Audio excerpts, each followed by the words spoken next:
Good. Dear colleagues, point 13 of our agenda, the temporary trade liberalisation measures to Armenian products. The ATM to Armenia was adopted by the Commission last week on the 2nd of July to liberalise around 80% of the exports to the European Union. It's a temporary measure, and this will really an important support for the economic development in Armenia.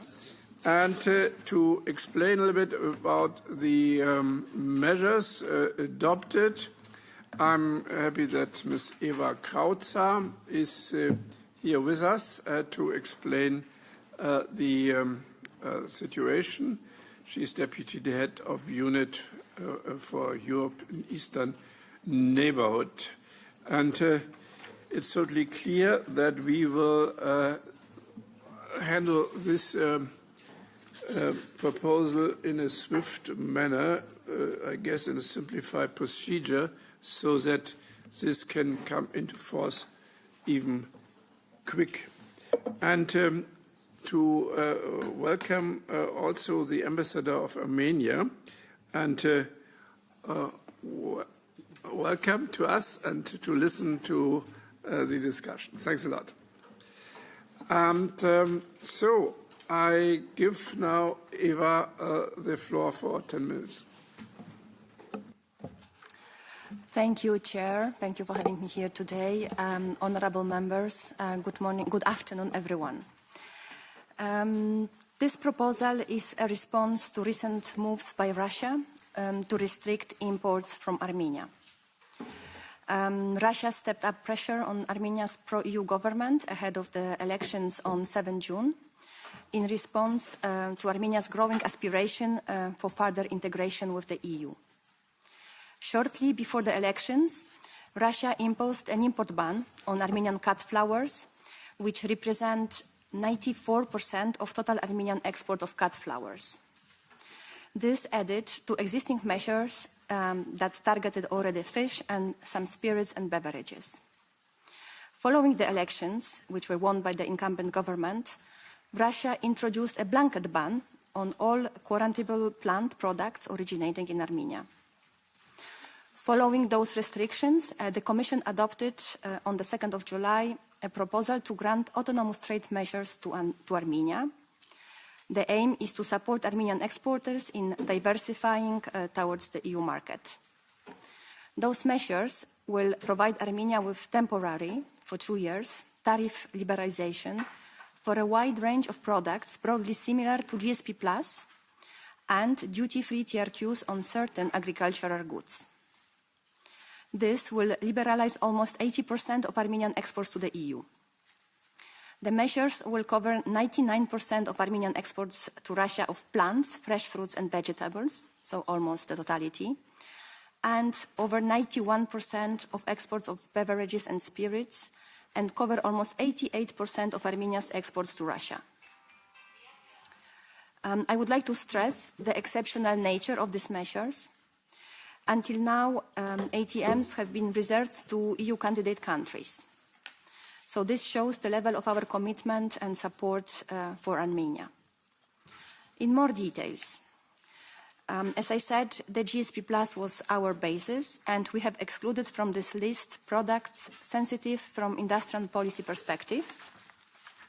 First, this relates to products under EU autonomous steel measures. However, they affect only 0.01% of imports from Armenia in 2025. So these are not very meaningful. Second, Armenal, an aluminium foil exporter that is based in Armenia and is a subsidiary of the Russian company Rusal, were also excluded. And therefore, imports of aluminium foil representing 13% of total EU imports from Armenia in 2025 have also been excluded. Last, we have some systemic sensitivities on modified starches, rum, ethyl alcohol, sweet corn, and sugar derivatives. that are also excluded from the proposal. They together represent around 1% of imports from Armenia. These sensitivities are not linked to Armenia as such, but they have been systematically excluded from our trade agreements.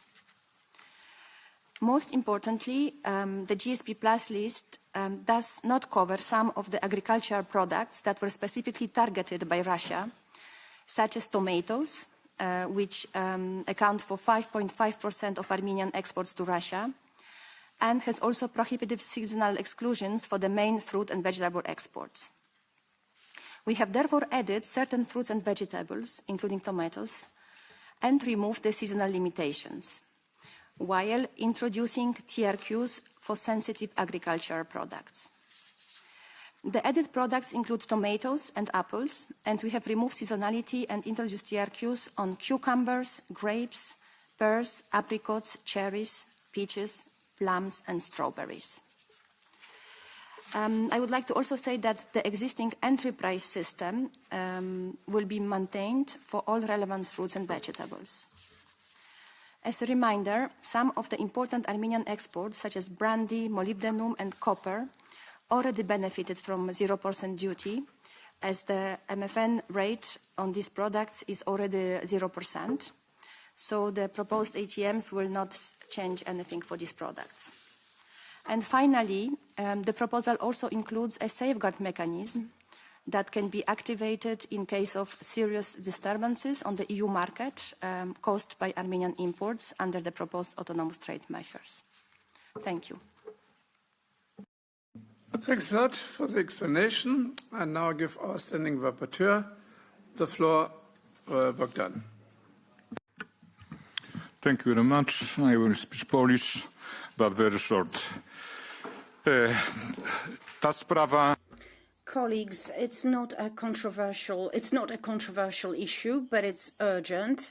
So I would like to take this opportunity and thank the European Commission for coming up with this proposal, which is a direct result of an aggressive policy of Russia towards Armenia, and also the historical dependence of Armenia on Russia. We have the reaction from Russia and blockade on, especially for the majority of plant-derived products. The Commission has its proposal, so you know the proposal, and Madam Director has just presented it to you, so I won't quote it again, but time is of essence. These are products that have a short use life, and the losses for the Armenian economy can be significant. I think that we should do our utmost, especially with regard to the European aspirations of Armenia. That's why we want to extend a helping hand for a limited period of time. We also want to make sure that relevant control mechanisms are put in place to guarantee security of products imported to Europe. And as a standing rapporteur, I would like to ask you not to submit amendments to this proposal. As a result, we'll be able to proceed swiftly, and our intervention will be fast and with much more benefit to Armenia. With this, I would like to thank the European Commission again, and I would like to add that I have spoken to the EU ambassador of Armenia, and we worked on more technical details as well, so this will be perceived as a very swift intervention of the European Parliament and the European Commission to a country which has European aspirations. Thank you. Thanks a lot. And now the shadow rapporteurs for 2-3 minutes. Stefan is the first for the S&D. Thank you, Mr. Chair. Dear colleagues, good afternoon. The swift adoption of this regulation through the simplified procedure provides yet another opportunity for the European Union to demonstrate their solidarity by delivering timely and appropriate support to partners facing difficult circumstances. The implementation of the proposal on temporary trade liberalisation measures for Armenian products reaffirms that the European Union is a reliable partner for countries that choose the path of reform, democracy and the rule of law, as Armenia has done. Unfortunately, Armenia continues to face challenging economic conditions exacerbated by the trade restriction imposed by Russia. By granting Armenia improved access to the European market, we are helping to diversify its exports, strengthen its economic resilience and create new opportunities for its economy. At the same time, European solidarity also entails responsibility, respect for the rules and the protection of the interests of European citizens and producers. As Shadow Rapporteur, I would like to reassure European consumers that this trade opening does not imply any lowering of the European Union's standards. Armenian products entering the single market will be required to comply with the same European standards on food safety, sanitary and phytosanitary measures, quality and consumer protection as any other products marketed within the Union. In other words, we are liberalizing market access, not lowering our standards. Furthermore, the regulation includes safeguard mechanisms to protect European producers in the event of market disturbances. Given the limited scope of the trade covered by these measures, it is also highly unlikely that they will cause significant disruption to the single market or adversely affect the competitiveness of European producers. Although I am confident that Armenia will honor its commitments to democracy, the rule of law and the fundamental rights, the regulation contains important safeguards and may be suspended if those commitments are not respected. I say this because both the European Union and Armenia have a strong shared interest in strengthening the Eastern Partnership. A stronger Armenia, more closely integrated with the European economy, means greater stability in the European Union's neighborhood. Thank you. Thanks a lot, Stefan. And now I have Miriam. Thank you very much. I would like to say a couple of words and have two questions as AFET standing rapporteur on Armenia. I find it extremely positive that we are reacting on this coercion from Russia on Armenia. Particularly, this coercion started in order to influence the elections, which wasn't successful, but unfortunately continues in order to intensify the pressure on the Armenian government, which is trying to cooperate with the European Union more vividly and strongly. This will, the diversification of the trade routes will, of course, also strengthen the relation between Armenia and EU, which is the goal of us and also the Armenian government. But I have two questions. How the Commission is going to deal with the logistical problems, because we know that the one neighbor is Turkey, where practically the borders since the genocide is closed. Although there is little, the situation is improving, but it's not open yet. And the second possible route is through Georgia, but we also know that Russia has a strong influence on the Georgian government. So my question is how logistically we are going to handle this. And the second question is, because we do know due to the strong, trade partnership between Armenia and Russia for long-standing, that there is lots of Russian companies which are practically the Armenian companies are subsidiaries of the Russian companies. So how are we going to make sure that Russia is not using our offer to Armenia to help as a route to circumvent the sanctions? Thank you. Thanks a lot. Eva, do you have an answer on this question? Yes, thank you so much. On logistical problems, just to mention that these ATMs are only a part of a bigger package that the Commission is working on to support Armenia. We have a task force in place that is led by DG Enest, and all the Commission services are currently working very closely with Armenia to help with also logistical challenges. In particular, there are Commission services such as DG Agri, Sante, but also MOVE, DG Grow, DG Taxud, that work together to make sure that all the possible trade facilitation measures are put together. There is also budgetary support, so the overall package is there with the objective to strengthen the export capacity and to tackle the logistics as well. but also improve quality infrastructure to facilitate the access to the EU market. So all various aspects are being worked on, and we hope that they will be put together as soon as possible to facilitate trade. On the circumvention possibility, I would like to underline that in order for Armenia to benefit from the preferences, Armenia has to comply with the rules of origin that are set in this regulation.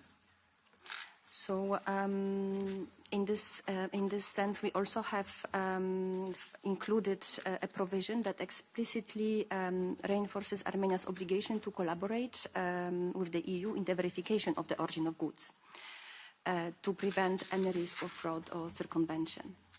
And that's one of the conditions that are in the regulation. In case of no respect, would be possible to trigger the suspension. Thank you. Thanks a lot. So this concludes the debate, and as I mentioned at the beginning, I would propose to have a simplified procedure. This means there will be no report, but starting with amendments or not amendments, so have it really in a quite swift mode. Any objections to have it in a simplified procedure? No, so we would need 5 members to oppose. So the simplified procedure is approved, and this means that we will have deadline for amendments until the Thursday, the 30th of July, high noon, 12 o'clock. And then we will vote in our next session about the amendments. This will be in September, and then I guess we can have a really swift and quick